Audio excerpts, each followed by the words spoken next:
Hello and welcome to another episode of Literary Gladiators, the show where we discuss and debate literature in all of its forms. If it's written work, it's game.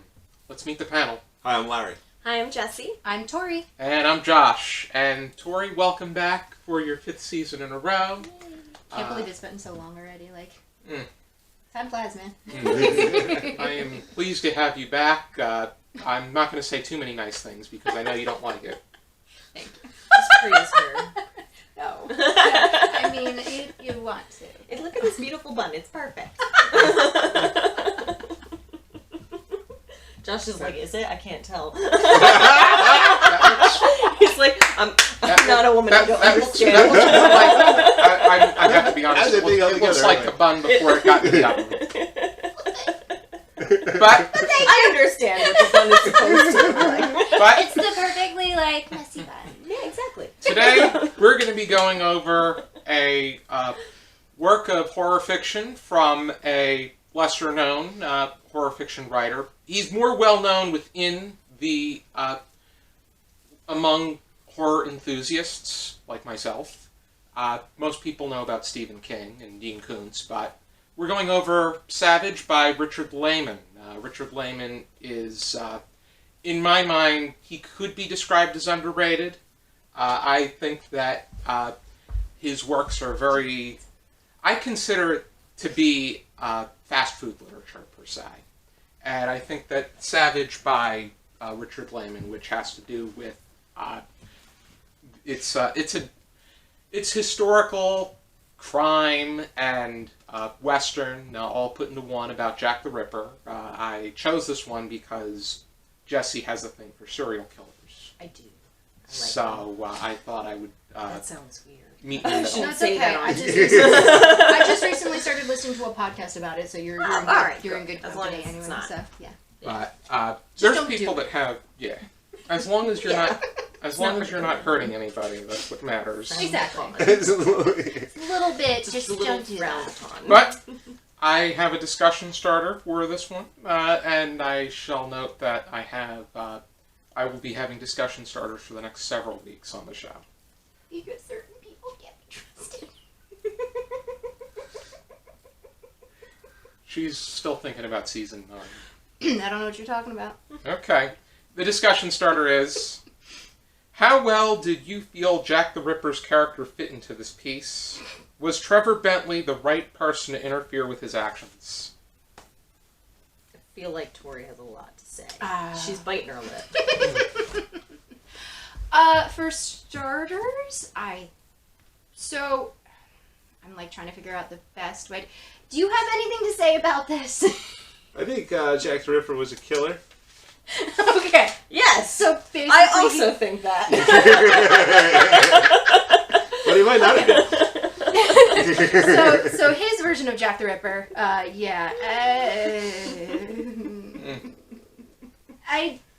don't think he would. Spit it out. I don't think he fit into the story at all. I really felt like there was this disconnect through a lot of it. There's a term that I used. I was talking to my sister about this book because she was like, "What did you think about it?" Because I was explaining how I was hemming and hawing about reading this because, spoiler alert, I didn't like it. You could tell. And I was like, I can't put my finger on what specifically about it I don't like. And it was through my ranting about the book that I realized, The fourth part? The fourth part? The fourth part where he spends... It's completely devoted to him and Jesse's time with one another. Oh, you think it's doing not nothing until in the the fourth West? part that I didn't like it. I mean, I didn't say that. I mean, I didn't get that's through the first one. chapter. That's one of the elements. I'll say, What did you just say? I almost didn't get through the first chapter. okay, thank Okay. you. It wasn't just me. No, I'll say this much. There's this term in writing, and it's for a lot of, fan-based writing, and a lot of people have problems with characters that are, extra charismatic and get through scrapes, and everybody loves them, and they can get into these weird situations and find their ways out of it in, weird, nearly unintelligible ways, and it's called a Mary Sue. And Trevor is a Gary Stew, if there ever was one. I don't know about... Yes. I don't know if I'd consider him a Gary Stew. I think he became more annoying as the book progressed. But that's what I'm talking But I about. think he was somebody... I think that I could place myself in his shoes as a reader because there were weird things going on, which there should be. But I mean, when they were on the Trudy Light, when Trudy and Michael were doing absolutely nothing to defy or oppose Roderick Whittle, aka Jack the Ripper, and they, I was just, why aren't they doing anything about this? And then Trevor was thinking the same thing. They have every opportunity to team up against him, and yet they don't. But, which I think in a way was a bit, in one way it was annoying, on the other hand it allowed the plot to flow and bring the issue to America. But Bring the issue of Jack the Ripper? Yeah. It was, or Jack the Ripper was able to make it to America, and in turn, so was Trevor. The other two, pretty much, they didn't make it off the boat, but I think that was on their own. No, they didn't make it off the boat. So here's, again, I'll come back to his character was so, like, incredible and was an inherent gun whiz and was funny enough that, Jack the Ripper wouldn't kill him, befriended everybody he met. And there are people out there who are that friendly, but if you look at the ragtag, wild... He did not befriend everybody he met. Just look at the Force Briggs on the train. Okay, so... Correction. The one person who was adversarial to begin with and was supposed to be an antagonistic force to begin with does not befriend him. Force Briggs was a bit of a... He's a Gary Stew. He's a bit of a... He's a character that gets into these situations and everything comes out in the end for the better. So much so that his first love interest dies at the end, so his second love interest and he can ride off into the sunset together and literally have a happy ever after. And... Here, I'll say this. I'll be done with what I'm saying when I'm done with that. But I normally love happy endings, and a lot of media nowadays thinks that, the edgy, gritty storyline of not everybody gets a happy ending is not good. Like, happy endings are great. I love happy endings. I prefer happy endings. But when you have a story like this, where the character has all of these things happen to him, and then that happens, it kind of almost feels like we've totally ignored everything else up until now, and it's wrapped up with a bow, and it's almost too and that's what happened, and ended abruptly. I think that the ending was weird, but I think that doesn't shock me with someone like Laymon. I think that it was. I actually laughed out loud when Jethro came back with the I liked that though. Came back with his wagon, and he and Ellie and the Gloria Elixir. Howdy there, got my Gloria Elixir, does your lass over here need some? She don't look so good. She looks dead as a doornail. And no. And then they all end up becoming spokespeople for the But that's what I'm saying is that feeling of getting that insertion of all of these really random threads of interesting history from the past and trying to kind of piecemeal it, throw it together. If this was a serial, if this was a series of short stories, each of the 4 sections was a different shorter story, and it was a story episodally about this Trevor character, I probably would have liked it. But because it was so long and so drawn out, and he had all of these, he starts out trying to find his uncle because his mother is getting abused. He then runs into Jack the Ripper. He then jumps into the river and gets a boat stolen, and he's now kidnapped, and then they die, and then he ends up with the love of his life, and then he ends up on the road, and then he ends up stealing from a train, and then he ends up getting jumped by a rando chick, and then he ends up hunting the Jack the Ripper, and then he ends up needing a patent medicine. Befriending her, and then going after Jack the Ripper. Doesn't matter. You have look at this laundry list that I just spelled out for you. That's a lot of things to happen. Yeah, and especially all in one book. And to have things happen and we out turn of part out 1 better. yet? Right? We're touching up all the parts. I think this is a really condensed Reader's Digest version of the book. But just in the end, it just felt like it was very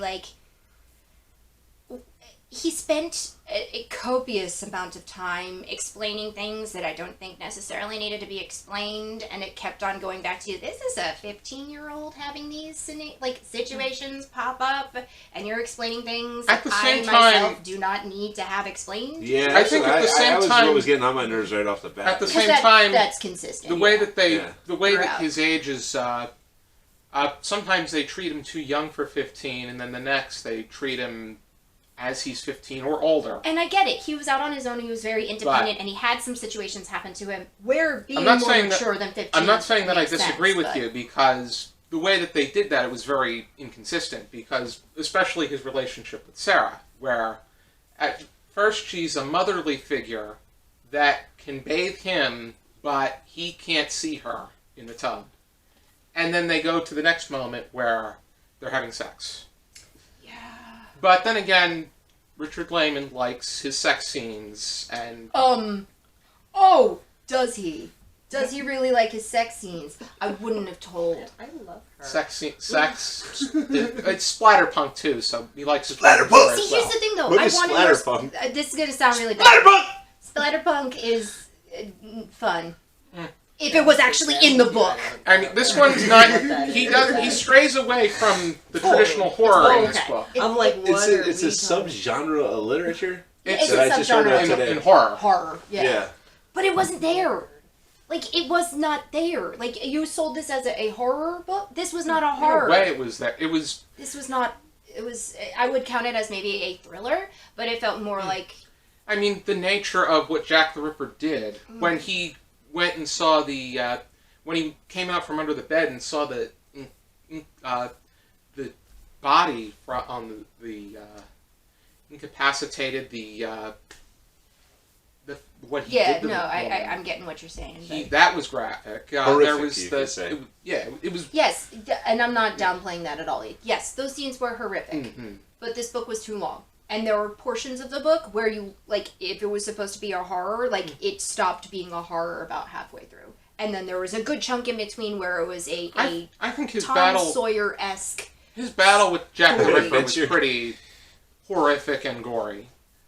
You had the scream for one. You had the body that they kept shooting at that ended up being Sarah's. Yeah, but that's what I'm saying. There were these weird piecemeal, episodal, like, tiny instances of these things where he was, like, facing Jack the Ripper, and then he was on a horse. You have that. With a cowboy hat It's- on. With the cowboy hat. Yes, there was a cowboy hat. You are true. But, and then he was, like, magically really good at shooting guns. And then he was on the road again. I don't know. I just felt like it was very all over the place. And I did not feel like... I felt like it was too long. And I felt like there was these weird instances where he would, like, woe is me. Everybody dies who crosses my path. And then he would do something stupid and, like, think about a lady's bits for a very, very long time. And then it would go on, and like suddenly you were in the middle of a murder scene. Like it was all over the place. And as I said, if it was serial, if it was episodal, if it was broken down in chunks, I think it would be interesting and engaging. But I think it was too long and too drawn out. It is and, in a way broken. It depends on how you define broken up in chunks, because you like have actual installments instead Like of each all in event one. is- I would think its each own part thing. plays its own installment, and in this one there is an evident table of contents. There's no page number, but an evident table of contents. So you know what kind of things to expect, depending, because when I read the table of contents and I saw Jesi, I thought Jesse James, but I wouldn't know be that yet. surprised if they showed up too, because my God, this kid did everything and then some. So Jesse and Larry, you wanted to say anything? I'm not gonna lie, I didn't completely finish the book. I made about, I want to say a little over halfway through, and it's not that I'm not enjoying it. It sounds like I'm enjoying it a little bit more than Tori is.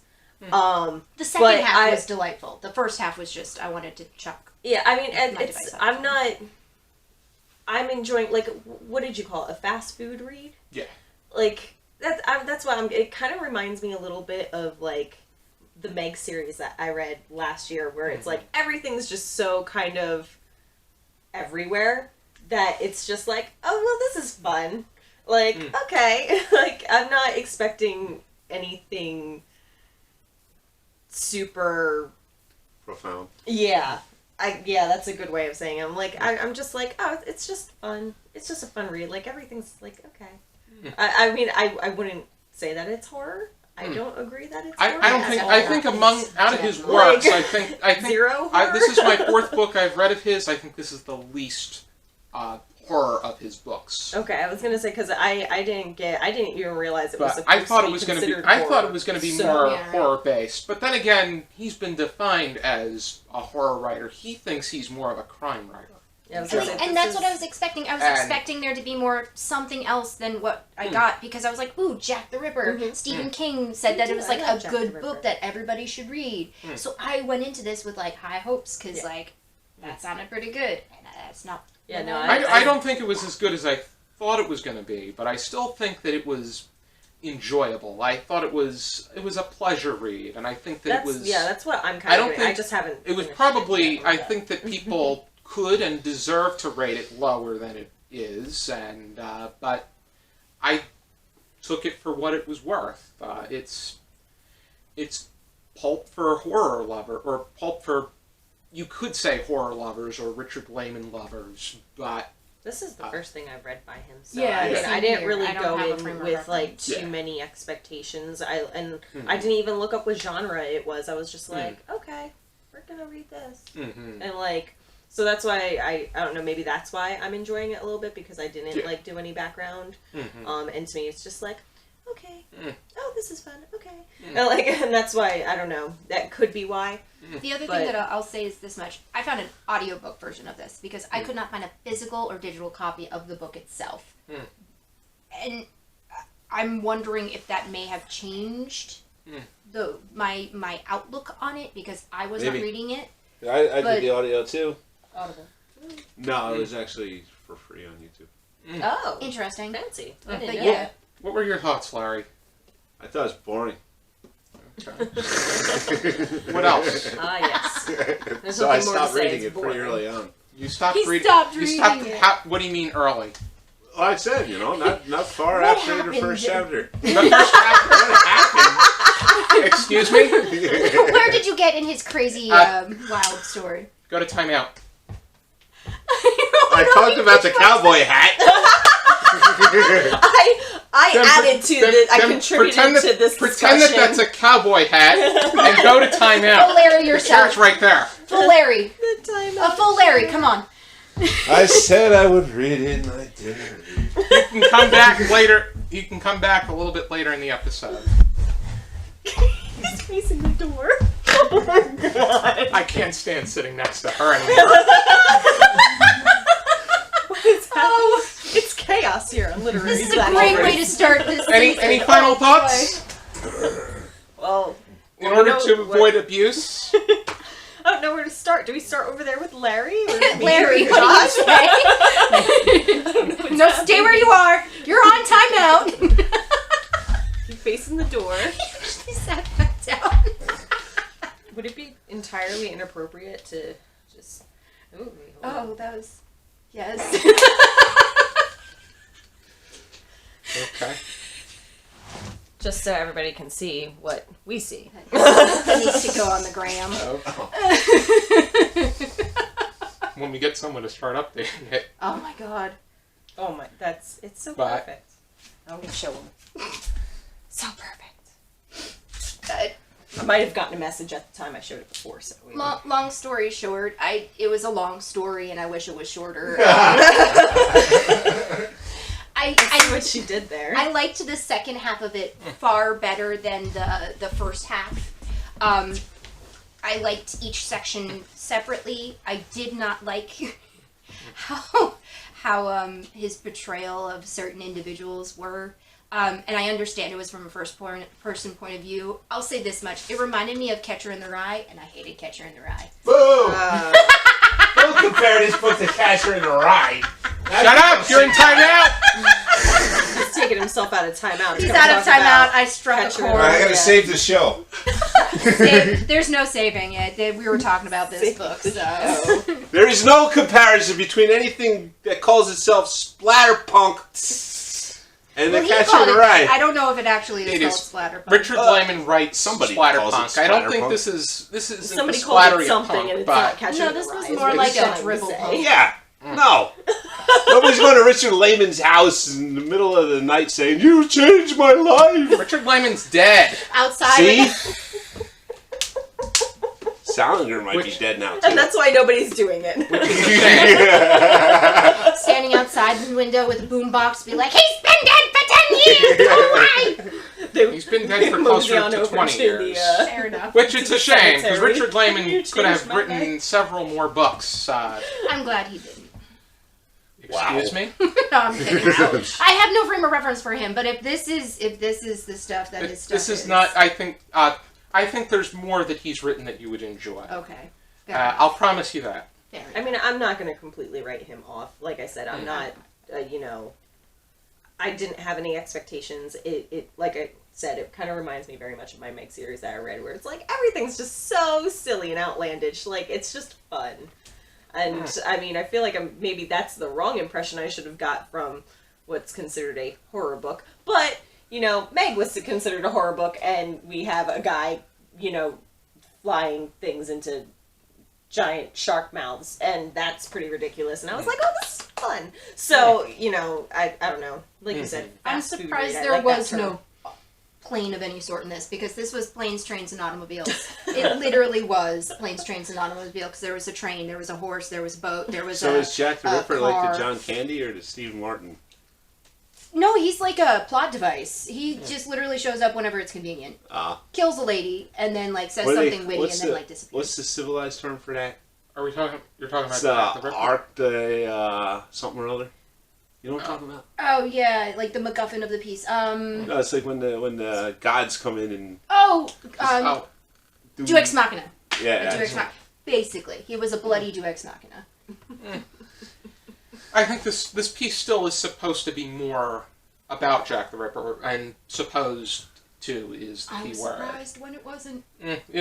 Granted, we were following Trevor on his journey. I think it was a good idea not to follow Jack the Ripper, because if we did, it would take away from the piece. He would be too human. Yeah, I think that making him a barbarian and a monster is more of I think it's the more appropriate thing to do. I liked the portrayal of the this sounds terrible. I liked the portrayal of the Jack the Ripper that they had in this, where it was just this larger than life, ridiculous individual, and having him be that almost impossible foe. And I'm gonna say I really liked that Jesi had the final straw in it. Because I really liked Jesi. She was a cool character, and I swear she was gonna die at the end too. And I was like, and then she didn't, and I was pretty happy. So, but I think the way that she came back was I thought that was that was fun. Yeah. That's what I'm saying. The second half of the book, I really enjoyed the Wild West, the Western spaghetti Western-esque feel to it. That was fun. And then the first half, where it was the running through the streets of London, crime, hunting down a killer, that was fun. But because they were smushed together, it was just this weird you still were pulling on things from the past, and it was just too reaching. much. I think, Yeah, I mean, it was there were too parts. much. I think there were parts that they could have, in a way, I think that they could have been abridged. But I also feel that you have to get it. You can't just rush him from one point to the other. Yeah. But I still think that the fourth part could have been condensed much more. Which I liked the fourth part the most. the fact I think having his relationship with Jesi is agree one on thing. anything about yeah, But, this is great. I think that when you get into the relationship with Jesi, or when you have Trevor and Jesi's relationship with one another, you incorporate the major events, maybe a bit of a moment where the two of them engage in a sense of chemistry, but it just seemed to be the entire segment. We could have gotten to. I think it was good that we didn't get to Tombstone, Arizona immediately, but I think we could have gotten there a bit quicker. Yeah, I think the reason why I like that end so much is because it was the most cohesive, and it felt like the time frame and the timeline was the most easy to understand. Everything else was like, yeah, he was on a boat for a month, but it didn't feel like a month. And then he was like with the random general, and like I don't know what the timeline. That was the other thing. It was just very, very all over the place, and in a way that was not enjoyable. Okay. And that's just the last thing I'll say on that. Alrighty then, how would we rate this on a 0 to 5 scale with half stars permitted? Larry? I can't. It's not my thing. I'm not going to rate it. Okay. I didn't read enough of it to rate it. I'm gonna go with, I mean, so far, like I said, I'm enjoying it a little bit. Didn't have too many expectations. I'm gonna say maybe like 3. Like, give it a pretty average rating because I feel like it's a pretty average piece for what it is. So, I'm gonna keep it simple. Okay. I'm giving it a 2 because I want to like it, and I think that it could be average, but I got it from stem to stern, and it just was too all over the place. The character was too... got out of everything relatively scot-free, without too much of, like, without too many repercussions, and that was kind of like, if it happens once or twice, that's understandable, it's a fluke, but the book has so much going on that it became to the point where it felt like the character was like, and then this happened, and it was fine, the end, and then moved on quickly, and that kind of got annoying and repetitious after a time, so I'm giving it a 2. I'm giving it a 3.5 because I think it probably, based off of the structure and the way that things were laid out, it probably deserves something along the lines of a 2 and a 2.5 for its execution, but I enjoyed it. I think that's what boosted the rating up. I cannot give it a rating to the point that I would give a firm recommendation to it, and I think that this was one of the more struggling pieces, or one of the Richard Laymon piece that I struggled a bit with a bit more. And I think that the length had something to do with it.